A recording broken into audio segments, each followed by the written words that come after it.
Today we shall learn about distance and displacement. It is the actual length of the path by a moving body irrespective of the direction in which the body travels. Scalar quantity vector quantity ಯಾವುದಕ್ಕೆ ಹೇಳ್ತೀವಂತ last ವೀಡಿಯೋದಲ್ಲಿ ನಾನು ನಿಮಗೆ explain ಮಾಡಿದ್ದೀನಿ. You can go and watch that video first. Distance ಅಂದರೆ ಏನು? ಒಂದು ಒಬ್ಜೆಕ್ಟು ಎಷ್ಟು ಮೂವ್ ಮಾಡಿದೆ ಅಂತ ಡಿಸ್ಟೆನ್ಸ್ ನಾವು ಮೆಷರ್ ಮಾಡಿ ಹೇಳ್ಬೋದು. ಅದಕ್ಕೆ ಇದು ಫಿಸಿಕಲ್ ಕ್ವಾಂಟಿಟೀಸ್ ಅಂತ ಹೇಳ್ತೀವಿ. ಇದು ಸ್ಕೇಲರ್ ಕ್ವಾಂಟಿಟಿ ಕೂಡ. ಯಾಕೆ ಅಂದರೆ ಇಲ್ಲಿ ಮೆನ್ಷನ್ ಮಾಡಿದ್ದಾರೆ ಇರ್ರೆಸ್ಪೆಕ್ಟಿವ್ ಆಫ್ ದ ಡೈರೆಕ್ಷನ್ ಇಲ್ಲಿ ಏನು ಬೇಕಾಗಿಲ್ಲ ಅಂತ. ಅದಕ್ಕೆ ಇದು ಸ್ಕೇಲರ್ ಕ್ವಾಂಟಿಟಿ ಆಯಿತು. ಸಪೋಸ್ ಇಲ್ಲಿ ಒಂದು ಕಾರ್ ಇದೆ. ಈ ಕಾರು ಎ ಪಾಯಿಂಟಿಂದ ಹಿಡಿದು ಬಿ ಪಾಯಿಂಟ್ ತನಕ ಇದು ಡಿಸ್ಟೆನ್ಸ್ ಟ್ರಾವೆಲ್ ಮಾಡಿದೆ ಅಂದರೆ ಇದು ಡಿಸ್ಟೆನ್ಸು ಎ ಬಿ ಆಯಿತು. Let's see with an example. ಒಂದು ಕಾರ್ ಇದೆ. ಈ ಕಾರು ಎ ಇಂದ ಹಿಡಿದು ಬಿ ತನಕ 4 ಕಿಲೋಮೀಟರ್ ಡಿಸ್ಟೆನ್ಸ್ ಟ್ರಾವೆಲ್ ಮಾಡಿದೆ. ಬಿ ಇಂದ ಸಿ ತನಕ 3 ಕಿಲೋಮೀಟರ್ ಡಿಸ್ಟೆನ್ಸ್ ಕವರ್ ಮಾಡಿ ತಿರ್ಗಾ ಸಿ ಇಂದ ವಾಪಸ್ ಎ ತನಕ ಬಂದಿದೆ 5 ಕಿಲೋಮೀಟರ್ ಡಿಸ್ಟೆನ್ಸ್ನ ಕವರ್ ಮಾಡಿ. ಟೋಟಲಿ ಇದು ಎಷ್ಟು ಡಿಸ್ಟೆನ್ಸ್ ಕವರ್ ಮಾಡಿದೆ ಅಂದರೆ ಎ ಇಂದ ಬಿ, ಬಿ ಇಂದ ಸಿ, ತಿರ್ಗಾ ಸಿ ಇಂದ ಎ ಹತ್ರ 12 ಕಿಲೋಮೀಟರ್ ಡಿಸ್ಟೆನ್ಸ್ನ ಇದು ಕವರ್ ಮಾಡಿದೆ. ಡಿಸ್ಟೆನ್ಸ್ ಅಂದರೆ path followed by A moving object. Distance scalar quantity ಇರುತ್ತೆ, ಅದರಲ್ಲಿ ಡೈರೆಕ್ಷನ್ದು ಏನೂ ಅವಶ್ಯಕತೆ ಇರಲ್ಲ. Let's see about displacement. When the body moves from one position to another, the shortest distance between the initial position and the final position of the body along with direction is known as displacement. Initial position ಅಂದರೆ starting point, ಎಲ್ಲಿಂದ ನಾವು start ಮಾಡ್ತೀವಿ ಅಲ್ಲಿಂದ. Final position ಅಂದರೆ ನಮ್ಮದು journey finish ಆಗುತ್ತಲ್ಲ, that is called final position. Initial position ಆಮೇಲೆ final position, ಆ ಎರಡು ಮಧ್ಯದಲ್ಲಿ ಇರೋ ಆ ಡಿಸ್ಟೆನ್ಸ್ಗೆ ನಾವು ಡಿಸ್ಪ್ಲೇಸ್ಮೆಂಟ್ ಅಂತ ಹೇಳ್ತೀವಿ. ಡಿಸ್ಪ್ಲೇಸ್ಮೆಂಟ್ ಅಂದರೆ ಬೇರೆ ಏನೂ ಅಲ್ಲ, shortest distance between the initial and the final position along with direction. ಇಲ್ಲಿ ಡೈರೆಕ್ಷನ್ ಕೂಡ ತುಂಬ ಇಂಪಾರ್ಟೆಂಟ್ ಆಗುತ್ತೆ. ಡಿಸ್ಪ್ಲೇಸ್ಮೆಂಟು ನಾವು ಮೆಷರ್ ಮಾಡ್ಬೋದು, ಅದಕ್ಕೆ ಇದು ಫಿಸಿಕಲ್ ಕ್ವಾಂಟಿಟೀಸಲ್ಲಿ ಬರುತ್ತೆ. ಇಲ್ಲಿ ಡೈರೆಕ್ಷನ್ ಕೂಡ ಇದೆ ಅಂದರೆ ಇದು ವೆಕ್ಟರ್ ಕ್ವಾಂಟಿಟಿ ಆಯಿತು.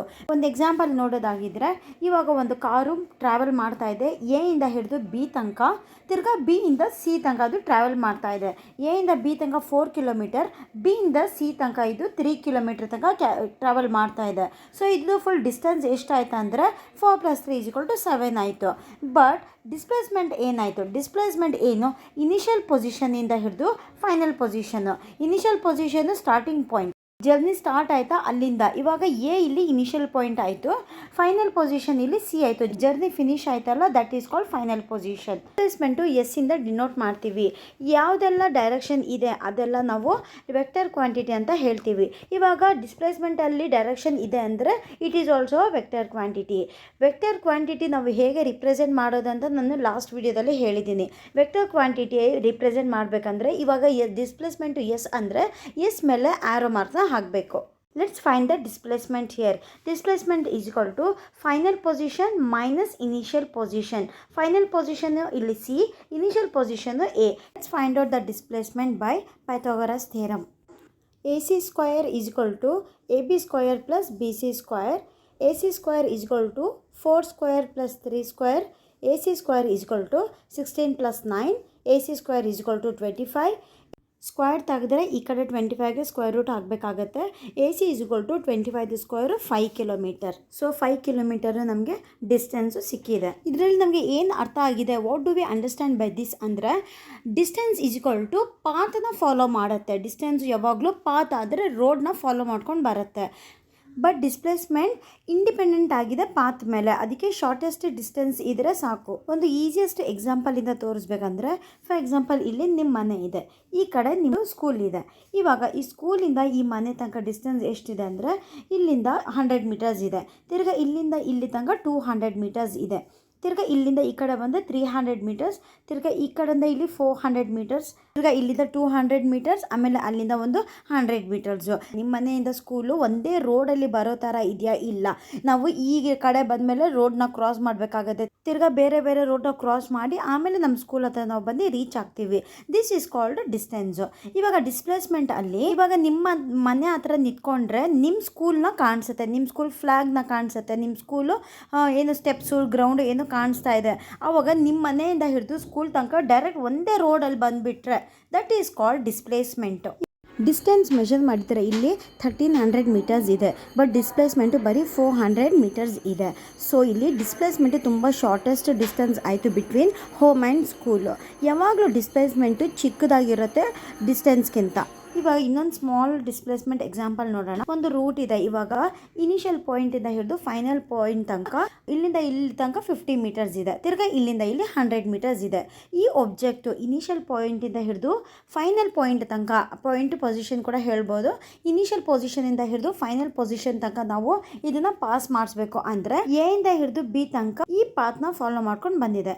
ತಿರ್ಗಾ ಇದೇ ಒಬ್ಜೆಕ್ಟು ಎ ಇಂದ ಬಿ ತನಕ ಬೇರೆ ಒಂದು ಪಾತ್ ಫಾಲೋ ಮಾಡ್ಕೊಂಡು ಈ ಕಡೆ ಬಂದಿದೆ. ಅದೇ ತರ ಇನ್ನೊಂದು ಸಲ ಬರ್ತಿದೆ ಎ ಇಂದ ಹಿಡಿದು ಬಿ ತನಕ. ಈ ಸಲ ಬೇರೆ ಒಂದು ರೂಟ್ ನ ಫಾಲೋ ಮಾಡ್ಕೊಂಡು ಬರ್ತಿದೆ. ಬಟ್ ಆ ಒಬ್ಜೆಕ್ಟ್ ಫಾಲೋ ಮಾಡ್ತಿರೋ ಇನಿಷಿಯಲ್ ಪಾಯಿಂಟು ಅದೇನೆ, ಫೈನಲ್ ಪಾಯಿಂಟು ಅದೇನೆ. ಬಟ್ ಈ ಚೇಂಜ್ ಮಾಡ್ತಾ ಇರೋದೇನು ಬರೀ ಪಾತ್ ಮಾತ್ರ, ಅದದ್ದು ರೂಟ್ ಮಾತ್ರ ಅದು ಚೇಂಜ್ ಮಾಡ್ತಿದೆ. ಇಲ್ಲಿ ಡಿಸ್ಪ್ಲೇಸ್ಮೆಂಟ್ ಏನಾದ್ರು ಚೇಂಜ್ ಆಯ್ತಾ? ಅದು ಪಾತ್ ನ ಚೇಂಜ್ ಮಾಡುವಾಗ ಡಿಸ್ಪ್ಲೇಸ್ಮೆಂಟ್ ಏನಾದ್ರು ಚೇಂಜ್ ಆಗತ್ತಾ? ಏನೂ ಆಗಲ್ಲ. ಯಾಕಂದ್ರೆ ಡಿಸ್ಪ್ಲೇಸ್ಮೆಂಟ್ ಅಲ್ಲಿ ಏನಿರುತ್ತೆ, final position minus initial position. Final position ಇಂದ ಹಿಡಿದು ನಾವು ಇನಿಷಿಯಲ್ ಪೊಸಿಷನ್ ತನಕ ಎಷ್ಟು ಡಿಸ್ಟೆನ್ಸ್ ಇದೆ, ಎಷ್ಟು ಜಾಗ ನಾವು ಕವರ್ ಮಾಡಿದೀವಿ ಅದನ್ನೇ ಅದು ಡಿಸ್ಪ್ಲೇಸ್ಮೆಂಟ್ ಅಂತ ಹೇಳ್ತೀವಿ. ಬಟ್ ಡಿಸ್ಟೆನ್ಸ್ ಅಲ್ಲಿ ಆ ಥರ ಅಲ್ಲ. ಡಿಸ್ಟೆನ್ಸ್ ಅಲ್ಲಿ ನಾವು ಎಷ್ಟು ದೂರ ಹೋಗ್ತೀವಿ, ನಮ್ಮದು ಪಾತ್ ಎಷ್ಟು ಲಾಂಗ್ ಆಗಿರುತ್ತೆ, ಡಿಸ್ಟೆನ್ಸ್ ಕೂಡ ಅಷ್ಟೇ ಜಾಸ್ತಿ ಆಗ್ತಾ ಹೋಗುತ್ತೆ. How can displacement B zero? ಇವಾಗ ನೀವು ಮನೆಯಿಂದ 4 ಕಿಲೋಮೀಟರ್ ಕಾರಲ್ಲಿ ಡ್ರೈವ್ ಮಾಡ್ತೀರಾ. ಮನೆ ಇನಿಷಿಯಲ್ ಪಾಯಿಂಟು, ಮನೆಯಿಂದ 4 ಕಿಲೋಮೀಟರ್ ಟ್ರಾವೆಲ್ ಮಾಡಿ ತಿರ್ಗಾ ಅಲ್ಲಿಂದ 3 ಕಿಲೋಮೀಟರ್ ಬೇರೆ ಜಾಗಕ್ಕೆ ಹೋಗಿ, ಅಲ್ಲಿಂದ ತಿರ್ಗಾ ಬೇರೆ ಜಾಗಕ್ಕೆ 5 ಕಿಲೋಮೀಟರ್ ಕ್ರಾಸ್ ಮಾಡಿಕೊಂಡು ಆಮೇಲೆ ವಾಪಸ್ ನೀವು ಮನೆಗೆ ಬಂದರೆ ಫೈನಲ್ ಪಾಯಿಂಟ್ ಆಯಿತು. ಅದು ಇನಿಷಿಯಲ್ ಪಾಯಿಂಟಿಂದ ಹಿಡಿದು ತಿರ್ಗಾ ವಾಪಸ್ ಫೈನಲ್ ಪೊಸಿಷನ್ ತನಕ ಬಂದಿದ್ದರೆ ಆವಾಗ ಡಿಸ್ಪ್ಲೇಸ್ಮೆಂಟು ಝೀರೋ ಆಗುತ್ತೆ. ಬಟ್ ಡಿಸ್ಟೆನ್ಸ್ ಏನಾಯಿತು? A B plus B C plus A C. A B ಎಷ್ಟಿತ್ತು? 4 ಆಯಿತು. 4 ಪ್ಲಸ್ಸು ಬಿ ಸಿ ಎಷ್ಟು ಟ್ರಾವೆಲ್ ಮಾಡ್ತು? 3. ತಿರ್ಗಾ 3ಇಂದ ಎ ಸಿಗೆ ತಿರ್ಗಾ 5 ಆಯಿತು. ಇದೆಲ್ಲ ಆ್ಯಡ್ ಮಾಡಿದ್ರೆ 12 ಕಿಲೋಮೀಟರ್ಸ್ ಬರುತ್ತೆ. ಡಿಸ್ಟೆನ್ಸು ಎಷ್ಟು ಕವರ್ ಮಾಡಿದ್ದೀರಾ ನೀವು? 12 kilometres.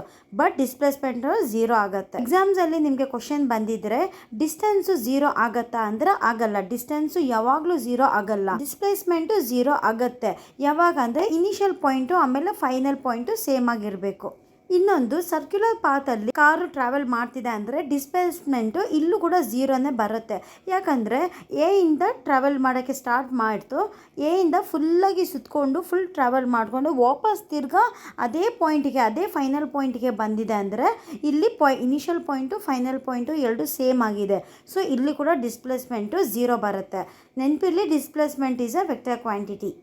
Hope you have understood this. We shall discuss about speed and velocity in the next section.